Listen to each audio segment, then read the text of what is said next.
नमस्कार प्रिय विद्यार्थियों, उम्मीद करती हूँ आप सब स्वस्थ होंगे और लॉकडाउन के नियमों का पालन कर रहे होंगे। मैं डॉक्टर वंदना गौड़ आज व्याकरण के पहले पाठ भाषा, बोली, लिपि और व्याकरण के उप विषय के साथ आपके समक्ष उपस्थित हूँ। भाषा मनुष्य एक समाज में रहने वाला प्राणी है, इसलिए मनुष्य अपने भावों और विचारों को बोलकर या लिखकर प्रकट करता है और दूसरों के भावों व विचारों को सुनकर या पढ़कर प्रकट करता है। इन्हीं विचारों को आदान प्रदान का एक आसान साधन माना जाता है।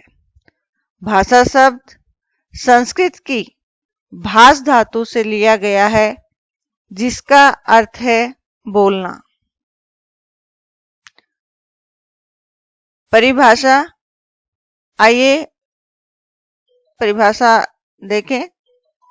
जब हम अपने विचारों को लिखकर या बोलकर प्रकट करते हैं और दूसरों के विचारों को सुनकर या पढ़कर ग्रहण करते हैं, उसे भाषा कहते हैं।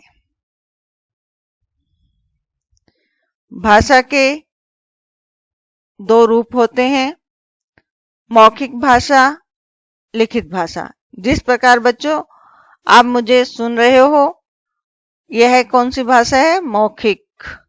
और मेरे लिखे हुए को पढ़ रहे हो, ये लिखित भाषा का रूप है। मौखिक भाषा, भाषा का वह रूप जिसमें व्यक्ति बोलकर विचार प्रकट करता है और दूसरा व्यक्ति सुनकर उसे समझता है, उसे मौखिक भाषा कहते हैं। जैसे टेलीफोन, टीवी देखना, वार्तालाप, रेडियो, भाषण आदि। लिखित भाषा, भाषा का वह रूप जिसमें व्यक्ति अपने मन के भाव लिखकर प्रकट करता है और दूसरा व्यक्ति पढ़कर उसकी बात को समझता है, उसे लिखित भाषा कहते हैं। जैसे पत्र, समाचार पत्र, पुस्तक आदि। मातृभाषा, मातृभाषा के विषय में जाने। जिस भाषा को बालक बचपन से अपनी माँ से सीखता है, उसे मातृभाषा कहते हैं। अब राष्ट्रभाषा क्या है? राष्ट्रभाषा के विषय में जाने। भारत में अनेक भाषाएं बोली, पढ़ी लिखी, सुनी जाती हैं। सब प्रदेशों में अपनी अलग अलग भाषा है। भारतीय संविधान ने 22 भाषाओं को स्वीकार किया है। संस्कृत, हिंदी, अंग्रेजी, उर्दू, असमिया, पंजाबी, नेपाली, तमिल, तेलुगु, कन्नड़, गुजराती, बांग्ला, उड़िया, कश्मीरी, कोंकणी, मणिपुर, मराठी, मलयालम, मैथिली, डोंगरी, बोडो, संथाली और सिंधी आदि। इन सभी भाषाओं का प्रयोग अपने अपने क्षेत्र में किया जाता है, पर हिंदी को पूरे भारत में बोला जाता है, इसलिए इसे राष्ट्रभाषा कहते हैं।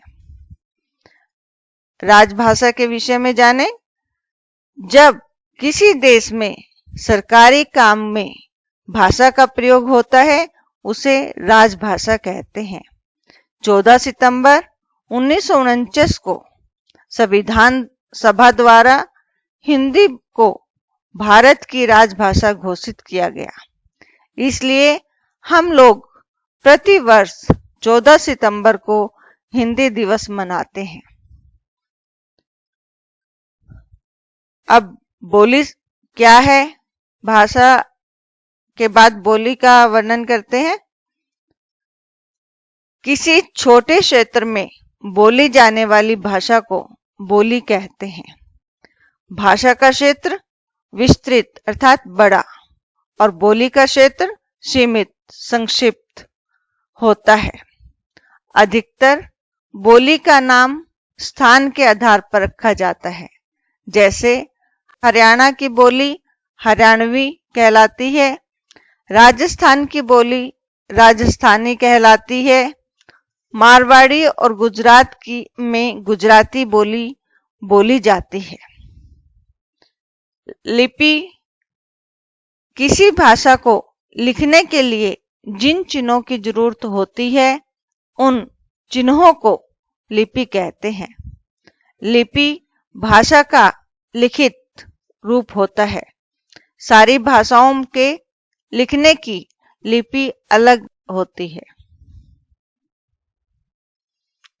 आइए भाषा और लिपि के विषय में जानें। भाषा हिंदी, संस्कृत, मराठी की लिपि देवनागरी होती है। पंजाबी की लिपि गुरमुखी, उर्दू फारसी, अरबी की लिपि अरबी, बंगला की लिपि बंगला, अंग्रेजी की लिपि रोमन।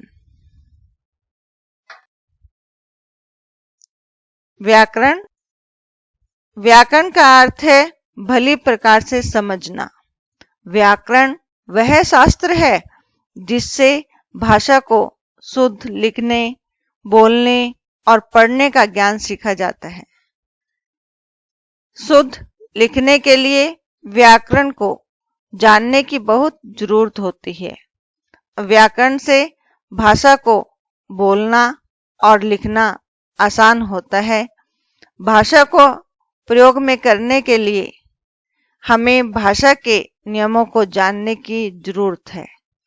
इन्हीं नियमों की जानकारी हमें व्याकरण से मिलती है। व्याकरण के 4 अंग होते हैं: वर्ण विचार, शब्द विचार, पद विचार, वाक्य विचार। वर्ण विचार, इस विचार में वर्णों के उच्चारण, रूप, आकार, भेद, वर्णों को मिलाने की विधि, लिखने की विधि बताई जाती है। शब्द विचार,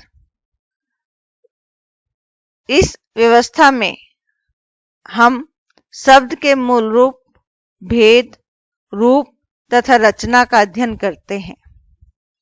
पद विचार, इसके अंतर्गत संज्ञा, सर्वनाम, विशेषण और क्रिया आदि का अध्ययन किया जाता है। वाक्य विचार, इसके अंतर्गत वाक्य संरचना, वाक्य भेद, रूपांतरण आदि विषयों का अध्ययन किया जाता है। धन्यवाद। स्वस्थ रहें, मस्त रहें,